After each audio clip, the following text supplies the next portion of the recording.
From the Library of Congress in Washington, D.C. Well, one of my most vivid memories is of an August night in the late 1970s when some friends and I were camping in a meadow on Mount Assiniboine in the Canadian Rockies. We lay back on air mattresses outside the tent. We had been forewarned that something big was coming, taking in the spectacular Perseid meteor shower with no interference at all from city lights. We were dozens of miles away from the nearest town, and that wasn't a very big town. Needless to say, the shower would have forfeited much of its luster if we'd watched it from a well-lit vantage point in a city or a suburb. The last words of the dying Goethe are supposed to have been more light. I'm happy to say that Paul Bogard is alive and well, but his basic message is a variation on the great German poet's outcry, more natural light. To see what our love affair with artificial lighting causes us to miss, Bogard has traveled all over the world searching for clean views of the heavens in all their glory. He is the editor of the anthology Let There Be Light, Testimony on Behalf of the Dark, and the sole author of The End of Night, Searching for Darkness in an Age of Artificial Light. When not on the road, he teaches writing at James Madison University in Harrisburg, Virginia. Well, with the National Book Festival being held indoors this year, he will have to deal with artificial lighting and make the best of it today, but I'm sure he will. Ladies and gentlemen, please welcome Paul Bogard.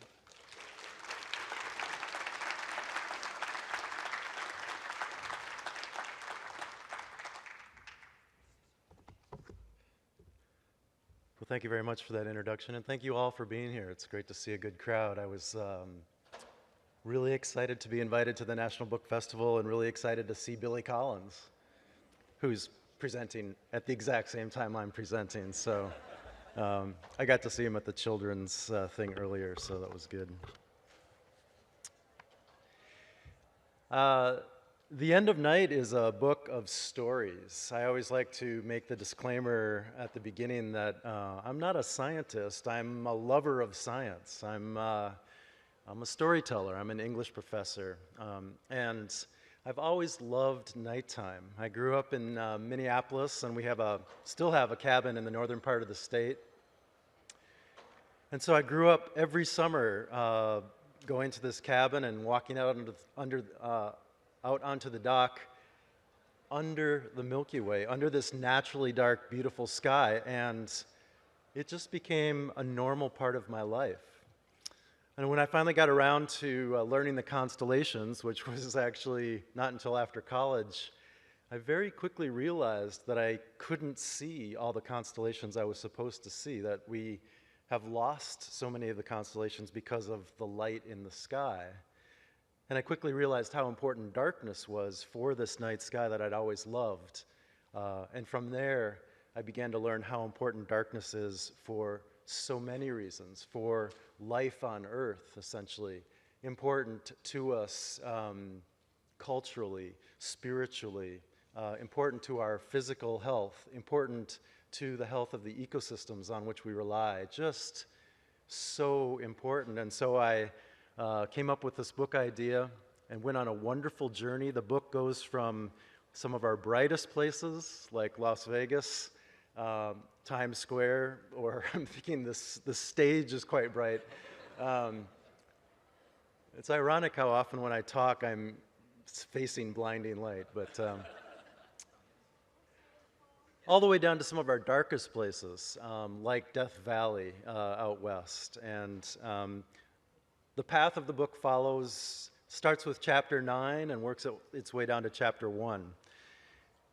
And what that does is it follows something that's called the Bortle scale. It's named after an amateur astronomer in New York State, John Bortle, who came up with this scale to rank levels of darkness because he was getting tired of younger astronomers primarily saying, "John, you have to come out and see this place we found. It's so dark." And he would get out there, and it really wasn't that dark. And he realized that these younger astronomers had never experienced real darkness, the kind of darkness that he grew up in even in the 40s and the 50s. So it hasn't been that long ago, and I'll show a really revealing slide in a second that shows you how rapidly we've lost real darkness in this country. So what I'd like to do is talk a little bit about the book, show you a number of images. This, as you can imagine, this issue goes well with imagery. Read just a couple brief passages from the book, and then leave plenty of time for questions, because this is an issue that touches on so many aspects of our lives, and I might not say everything you'd like to hear about physical health, safety, environmental, that kind of thing, and I love to answer questions. Also, the big question always, what can we do about this? One of the reasons I love this issue is it is one that we can do something about so readily. Light pollution is in our control in the way a lot of other issues aren't. So as I said, The End of Night is a book of stories, and one of the first stories that I tell is going to Upper New York State to visit a writer named Bob Berman. Some of you may know him, a wonderful writer of astronomy. And Bob is a big, gregarious guy, fun-loving guy, enjoys writing about astronomy with a sense of humor, which he said isn't the easiest thing to do. But he said the favorite column he's ever written was a collection of all the dumb questions he's been asked over the years about astronomy. And he called this article "An F in Science." And so, of course, I said, well, what's the dumbest question you've ever been asked?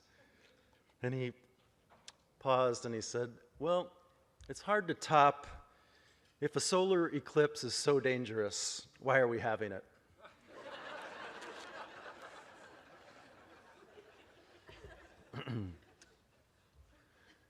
But I also quite like, does Mars have a sun like our sun?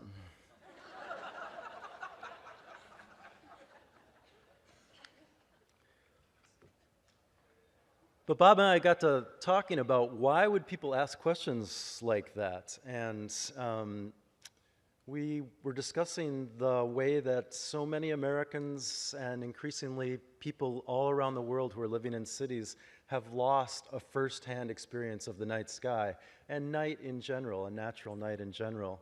And I wanted to share with Bob why I was writing the book, what inspired me.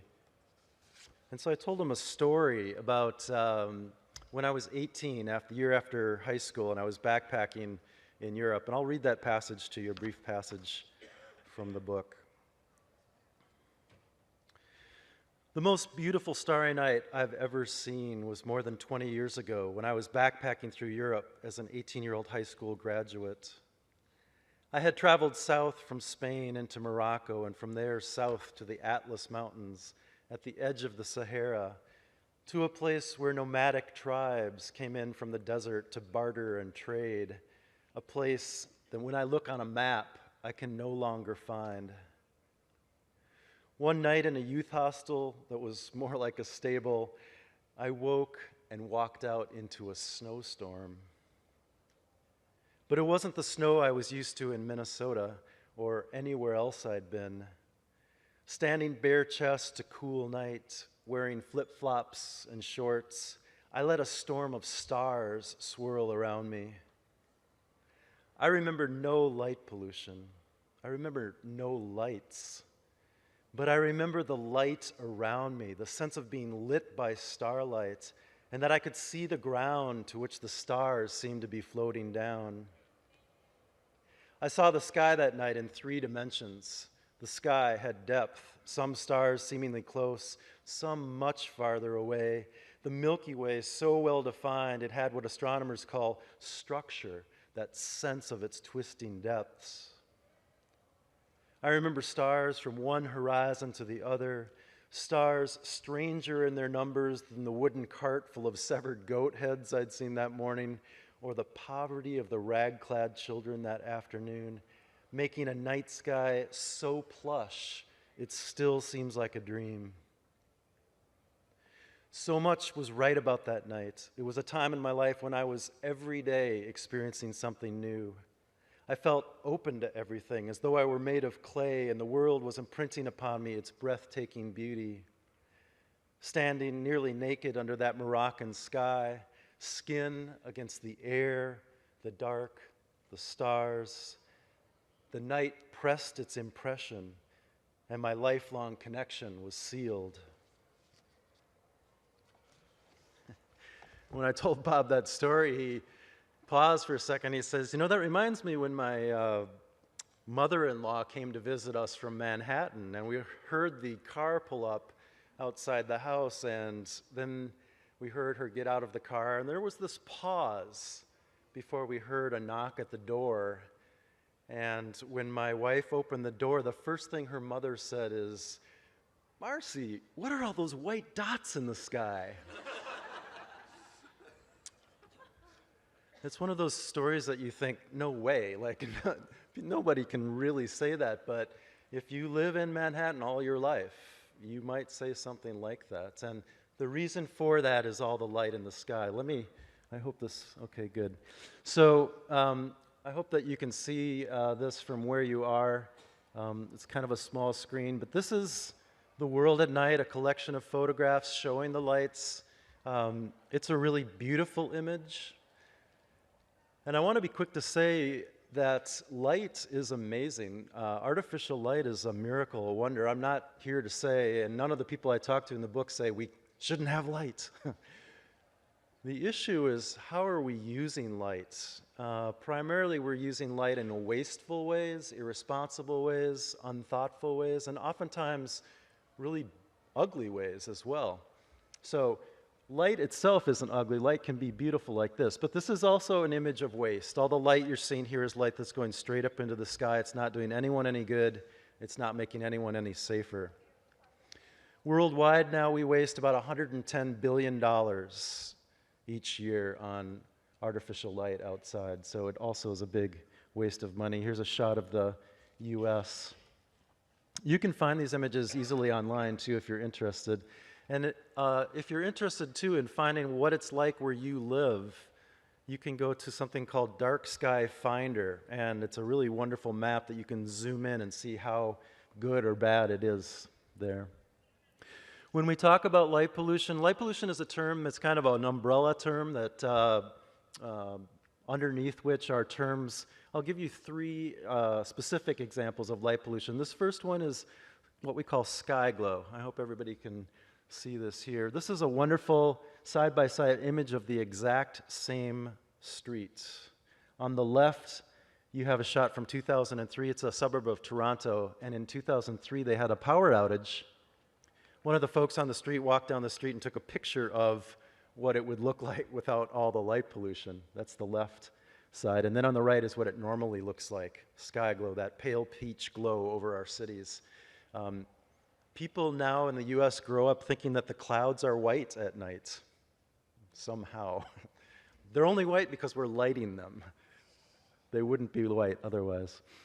This is a big one. This is glare. This is light that's shining in all directions, including up into the sky, into our eyes.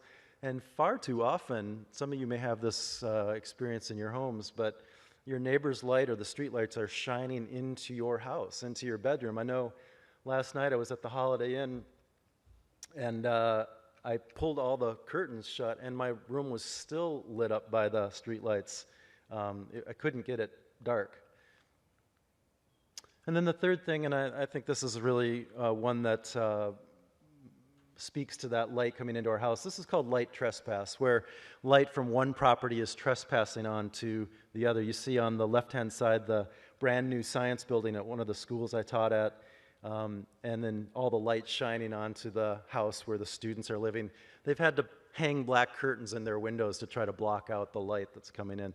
Again, this is just wasted light. It's not doing anyone any good. Here's a shot of Harrisonburg, where I live in Virginia. This is a good shot of sky glow. One thing I would point out is on the very left-hand side, you see stadium lighting. This is from the school, JMU, where I teach. I asked somebody when I first got there a couple years ago, why do we leave the lights on like this all night long? And the answer was, It's good advertising for the school. I-81 runs right through Harrisonburg, so I think they think that anybody who drives through there will think, wow. All over the country, we have parking lots that are lit up all night long, whether there's a car in them or, like this one, no cars at all. Gas stations are lit up like this, and this has nothing to do with safety. This has everything to do with getting you to stop and buy stuff here. In fact, gas stations and parking lots are interesting because they're lit about 10 times as bright as they were just 20 years ago.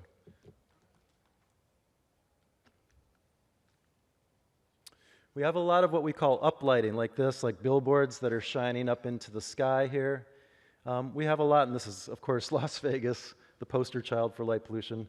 We have, but I want to point out, especially on the right-hand side, digital billboards, LED billboards, which are spreading all over the country. We had almost 5,000 of them now countrywide, and they're growing at a rate of something like 600 a month. They tend to be incredibly bright and left on all night long. Also, it's the type of lighting. So these are called wall packs, the two lights on the buildings there. And the thing I'd like you to notice about these are meant to ostensibly to light the parking lot there, but in fact, because those lights are, like these lights shining on me, are horizontal, they're arranged horizontally, that light is going for as long as it can through the atmosphere, through the moisture in the air. This is the same effect you get when you're driving through the country and you look off onto the horizon and you see a security light or a barn light or a pole light, whatever you like to call, and you can see it clearly. That's because that light is shining for miles and miles sometimes. So we can light that parking lot actually far more effectively just by shielding those lights so the light just goes down to the parking lot where we want it and not anywhere else. I want to go back to, here's another, the photograph of Europe at night. About 10 years ago, a couple astronomers from Italy actually came up with something they called the World Atlas of the Artificial Night Sky Brightness. And what they wanted to do is show that, in fact, as impressive as these photographs are, they don't really show the true extent of light pollution.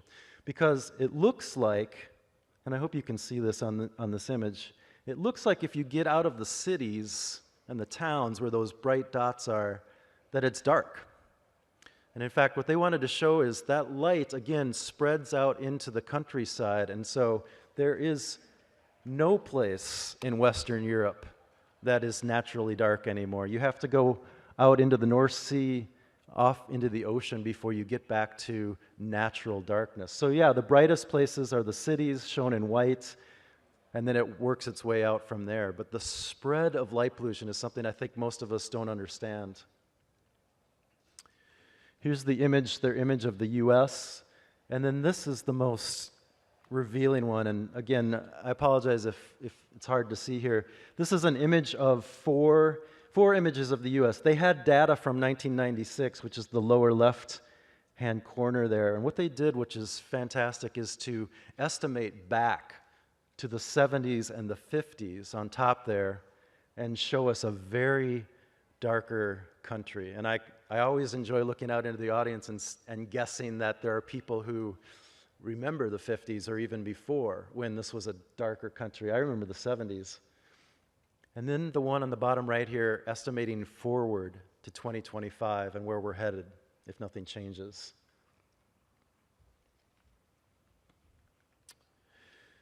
Here's another way to think of this. This is an abbreviated version of the Bortle scale. We have the brightest areas on the left, 9, down to the darkest areas, 1.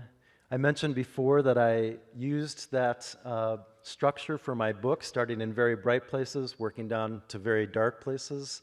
And in each chapter, I talk about a different issue. So we start with the history, we talk about safety and security, I talk about the ecological costs of light, I talk about the human health effects, some of the spiritual effects, the effects on our spiritual life, down into the last few chapters, what can we do about this? The big issue that always comes up is, don't we need all this light for safety and security? I live in Harrisonburg, Virginia, a town of 40,000, recently ranked as top 10 safest cities in the US. I went to Home Depot and I'm told, buy these lights for safety and security, right? We're just taught that we need to light everything up for safety and security. Unfortunately, too often it is these unshielded lights sending light in all directions. The effect of that, if you have light shining in all directions, is that it makes it harder for us to see. Anybody who wants a great demonstration of that is, after the talk, just come up and look out like this. I want to show you two images back to back that really illustrate this problem of glare and how the idea that ever more light makes us safer just doesn't make sense when you think about it. Light is good. We're going to have light. It's how are we going to use it? This is an image of a yard in Tucson, Arizona. A typical quote-unquote security light shining into the sky, glaring into our eyes. The next image is the exact same scene. The only difference is that the photographer is going to hold his hand up and block that light, thus mimicking a shield of that light, just sending light down where we need it and nowhere else. And when he does that, you can see the bad guy standing in the fence. I'll go back.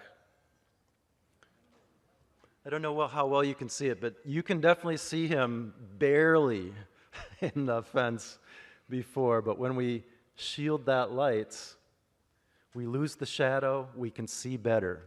So wherever you live, in whatever city in America, you can see unshielded lights like this. And wherever you are, you will see lighting getting brighter and brighter. And one of the things that is happening right now is that we're switching from electric lighting to electronic lighting, to LED streetlights, for example.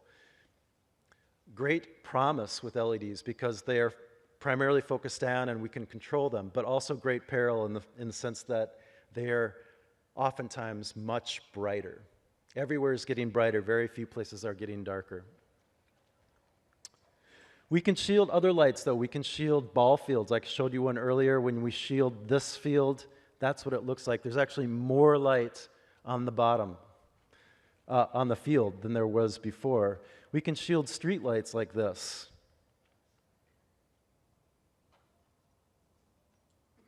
This is slightly out of focus, but this is the effect of when you shield street lights, you can see all the way down the street. There's no light shining into your eye. This is in Florence, in Italy.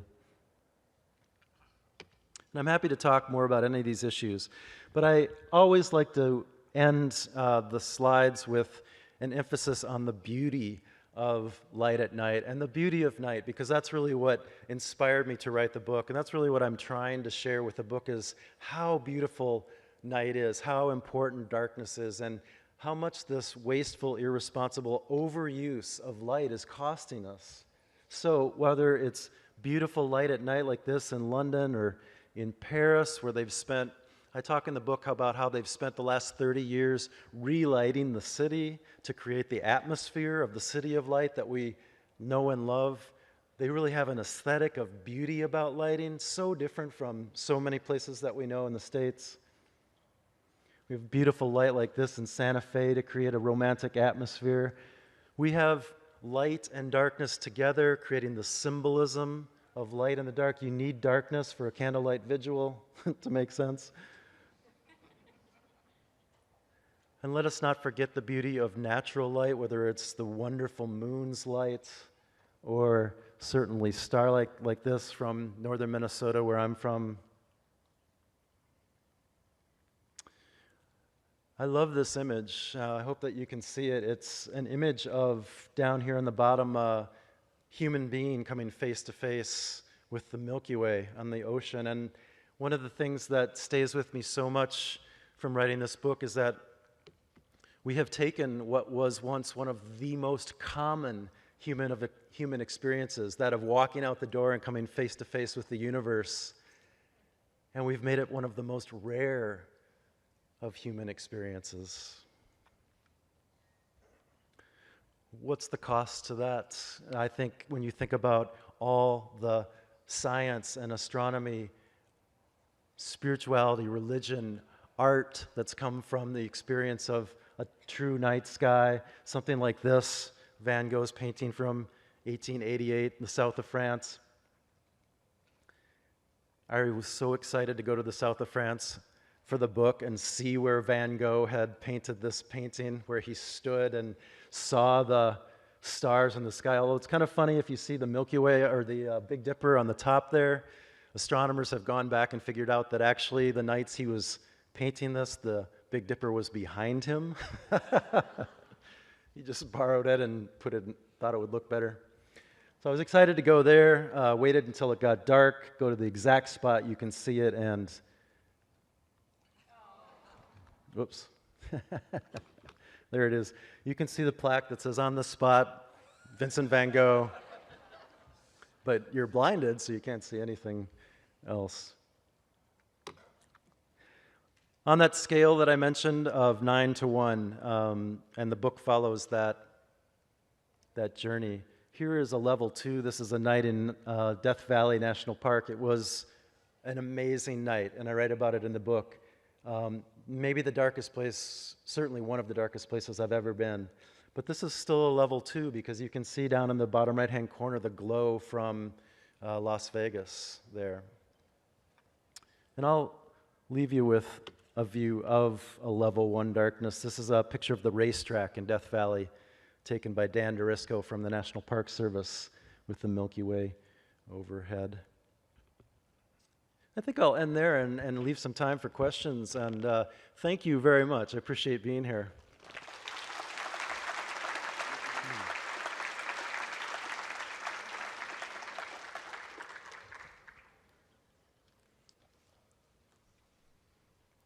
A couple of years ago, I stayed in something advertised as a dark village in the Peak District of England. It probably wasn't a one by any means, but the village was proud that they were not contributing to light pollution. But my question is, why are none of these shielded lights readily available? Is it cost or just total ignorance on the part of the manufacturers? Well, the manufacturers are getting better and better. Thank you for the question. We are seeing more shielded lights, but if you go to your local Home Depot or Lowe's, like I did, you'll find in the lights that you're able to buy for your house, you'll find, I actually counted, 85 or so unshielded lights and about 5 shielded lights. So we're still on the back end of the curve in terms of getting things out there. Because I think the biggest thing with this issue is just that people aren't aware. If you're younger than, let's say, 40, you've just probably grown up subsumed in light, swamped in light. You don't know any different. And so when you go to buy a light for your house, you're not even thinking about this. Yeah, and the other, as I said, the good thing about LED, the new LED streetlights, they are primarily shielded, primarily focused down, but because they're so much brighter, oftentimes it makes the sky glow worse than the unshielded lights. And let me just quickly say, and maybe the questions speak to this too, but I didn't spend much time talking about the human health effects of artificial light at night, and that's something that really obviously is important to all of us. Very quickly, the 3 things that scientists are finding about our exposure to light at night is it's disrupting our sleep and contributing to sleep disorders, which are tied to every major disease we're dealing with. It's impeding, it's confusing our circadian rhythms, those internal rhythms that orchestrate our body's health. And then the thing that worries people the most is that it's impeding the production of the hormone melatonin in our bodies, which is only produced in the dark. So some serious issues human health-wise too. Thank you. Pollution scientifically is used to define an actual harm to the environment. Given that, would you argue that, in fact, this light pollution is actually harming the environment or not? Thank you for the question. It's a great question. I would say absolutely. It has an enormous effect on the environment, and if there's one thing I'm really passionate about, it is what we think of as environmental issues. If you consider the fact that life on Earth evolved with bright days and dark nights for basically forever, until only very recently, and every species essentially has evolved with that rhythm, right? We now have 60% of invertebrates or insects are purely nocturnal. We have 30% of vertebrates purely nocturnal. So many other species are what we call crepuscular. That is, they're most active at dawn and dusk. All this life has evolved to rely on darkness. So when we flood that habitat with artificial light, we're essentially destroying that habitat, at the very least disrupting that habitat, and these species really struggle to adapt to that. So it's an enormous issue. Some folks probably have heard about the sea turtles in Florida that come onto shore to lay their eggs. When the hatchlings come up out of the sand, they've evolved to scurry toward the brightest light on the horizon, which for hundreds of millions of years were the stars and the moon on the ocean.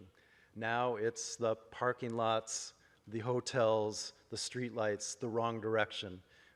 We have more than 400 species of birds that migrate at night in North America alone that are impacted by our lights. So up and down the food chain, up and throughout the ecosystem, light at night really does impact the environment. I'm an architect here in town, and I was aware of the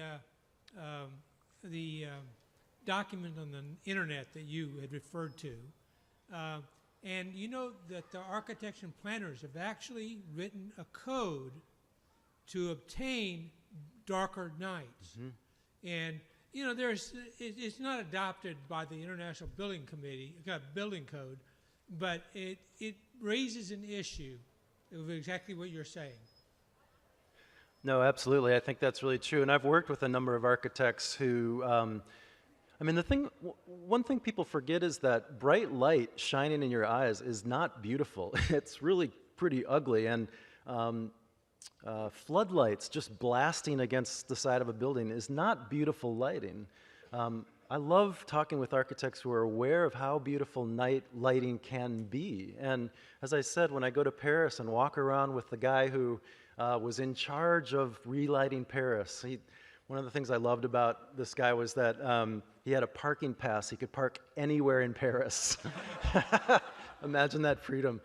And he just talked about how carefully and thoughtfully, and Notre Dame used to be lit in the 50s and 60s and 70s like we light a lot of buildings here in the US, just floodlights.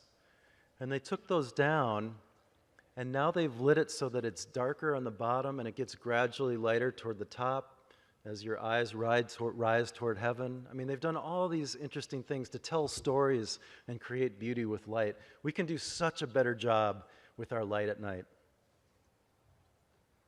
Thank you. I thought it was funny you had an image of Tucson, Arizona in there, because that's what I was going to ask about. Yeah. I remember when I was there, I partook in some amateur astronomy, and we'd have to go way out, and of course you still had the city glow.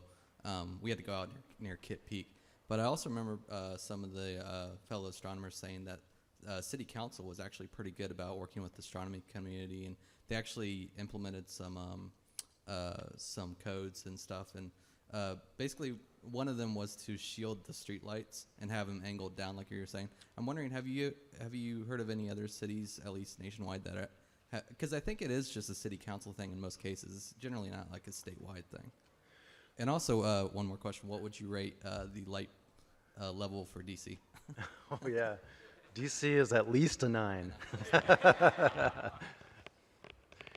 Yeah, no, it's DC is really light polluted. There's no doubt about it. A lot of beautiful. I mean, the monuments at night are beautiful, but in general, it's overly lit.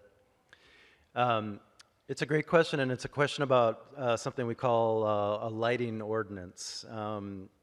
Tucson, Arizona, and Flagstaff, Arizona, have the best lighting ordinances in this country, and that's primarily for, at least at the start, was for the nearby astronomical observatories.